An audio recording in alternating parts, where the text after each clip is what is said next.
Welcome everyone to Start, Sit, Stash, Quit Week 6. My name is Justin Boone, the lead fantasy analyst at theScore. We're starting now to get a pretty good handle on what we're seeing in the 2024 season, but injuries, we got bye weeks, they keep just throwing a wrench into your lineup decisions. So let's go over my favorite starts and sits for Week 6. Then we're going to hit on a couple players that I think you should be trying to sneak onto the end of your bench, and a couple that you could probably just get rid of entirely. Let's free up some room for some more upside ads off the waiver wire. But let's begin with the starts. And at quarterback this week, Justin Fields going against the Raiders. The Raiders have allowed top 10 fantasy QB finishes to 3 of the last 4 quarterbacks they've faced. They're giving up the 11th most fantasy points to quarterbacks on the year, and they're dealing with injuries on defense, including Christian Wilkins being out indefinitely now. Meanwhile, Fields has accounted for multiple touchdowns in 3 straight games, and we know the rushing production with him, it is always on the table. So he is the back-end QB1 this week, and he's got some upside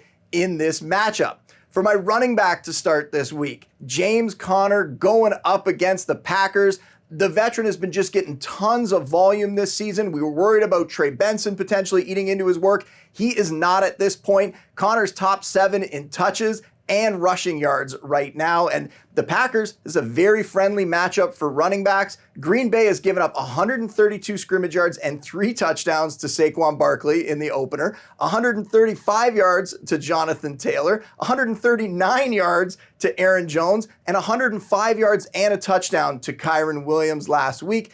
I'm confident Connor, he is going to be the next man to go over 100 scrimmage yards against this defense. He's a strong RB1 in Week 6. For receiver, Chris Godwin going up against New Orleans. Godwin, he has been taking advantage of the added playing time that he's getting in the slot this year. The coaches talked about it before the season. Now we're seeing it in action. He's the fantasy wide receiver 8 overall on the year. That's going to help him out versus the Saints, who just got hit hard by Juju Smith-Schuster of all people. Juju put up 7 catches and 130 yards against New Orleans last week. And Godwin, he's got a great history going against the Saints. You have Mike Evans out there battling with Marshawn Lattimore on the outside. Godwin just thriving. He had 114 yards in Week 4 last year against them, had 81 yards and a touchdown in their last game in Week 17. He's got their number. And with the Saints starting a rookie quarterback here, I'm going to expect that the Bucs are going to control this game. Godwin, a top 10 wide receiver in my fantasy rankings this week.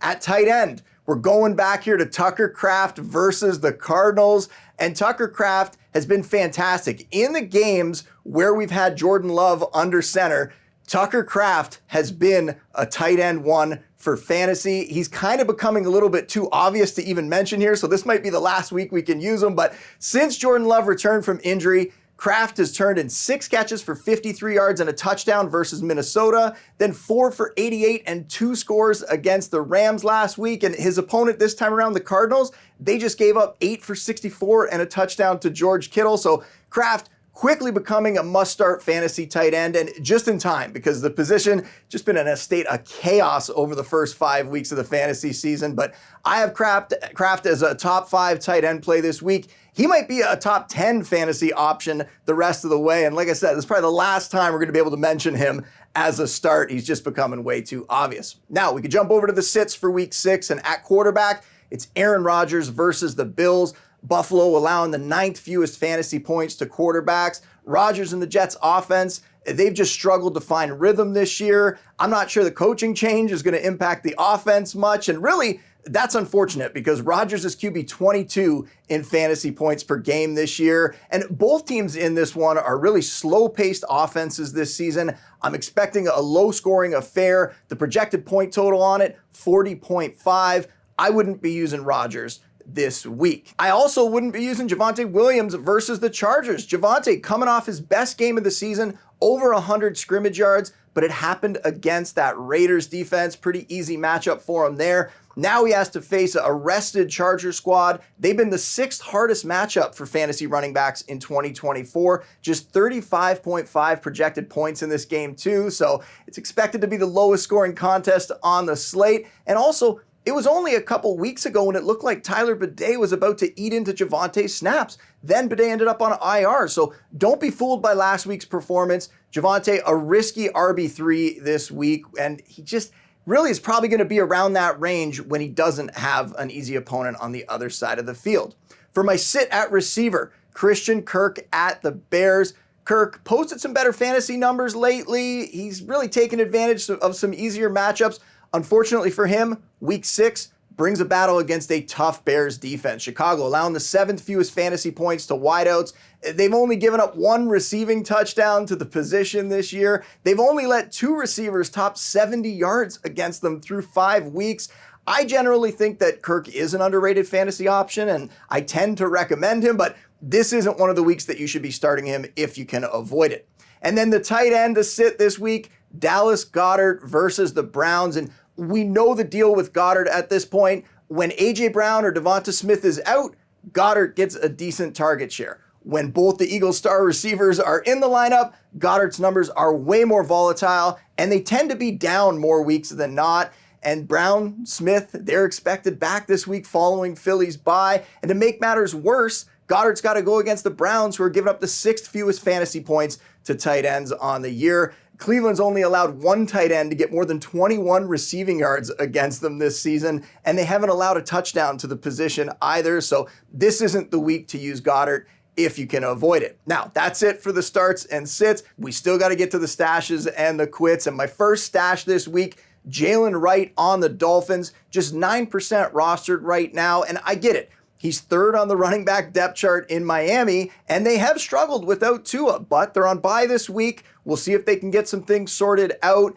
And nothing's really changed from my preseason outlook for Wright. I was recommending him as a stash there, as an upside guy. He still has 2 paths to production. Whether Devon Achane or Raheem Mostert get hurt, he could step in for either of them. Mostert just came back from an injury. Achane's in concussion protocol right now. He should be okay for week 7, but it just highlights the durability concerns for both of those guys. And Wright has looked like he belongs when he's getting some snaps out there. He turned 13 carries into 86 yards last time out. So keep stashing Wright. If Tua comes back, it wouldn't really take that much for Wright to be a league winner down the stretch for fantasy. And then my other stash this week, Drake May on the Patriots. He's 4% rostered. He has finally been named the starter this week. And I know the situation in New England, it's bad. But hear me out here. This is a first-round quarterback whose coach actually admitted several weeks ago that he was the best quarterback on the team. They just weren't playing him to protect him. I think that was smart, especially considering they went up against defenses like the 49ers and the Jets in the opening month.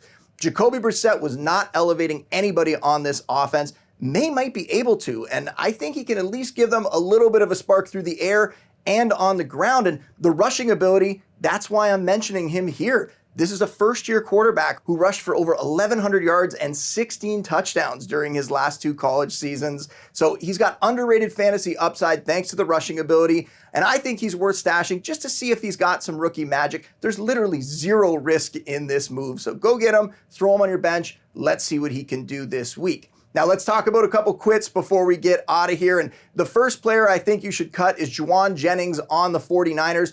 55% rostered right now. He had that big game when Deebo Samuel and George Kittle were hurt, but those guys are back now. And last week, Jennings, just 1 catch for 13 yards. He's the 4th or 5th option in this offense. You can keep him if you want to wait for another 49er to get hurt, which does seem to happen quite often, but I would be dropping him at this point.